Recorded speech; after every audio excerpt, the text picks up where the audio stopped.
সরকারি কর্মচারীদের সম্পদের হিসাব জমা না দিলে ব্যবস্থা করা হবে বলে হুঁশিয়ারি দিয়েছেন জনপ্রশাসন মন্ত্রণালয়ের সিনিয়র সচিব মোহাম্মদ মোখলেসুর রহমান। এ সময় তিনি বলেছেন, যারা সম্পদের হিসাব জমা দেবেন না তাদের বিরুদ্ধে ব্যবস্থা নেওয়া হবে। আজ সোমবার সচিবালয়ের সাংবাদিকদের তিনি এ কথা জানান। জনপ্রশাসন সচিব বলেন, সব সরকারি কর্মচারীর সম্পদের হিসাব দিতে একটি সহজ ফরম তৈরি, জমা দেওয়ার সময় ও পদ্ধতি নির্ধারণে 5 সদস্যের একটি কমিটি গঠন করা হয়েছে।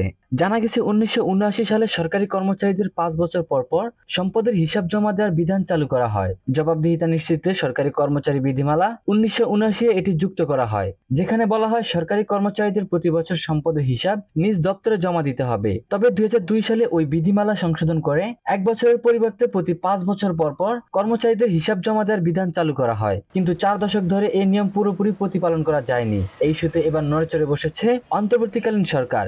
সম্পদের হিসাব জমা দেওয়ার নির্দেশ দিয়েছে জনপ্রশাসন মন্ত্রণালয়।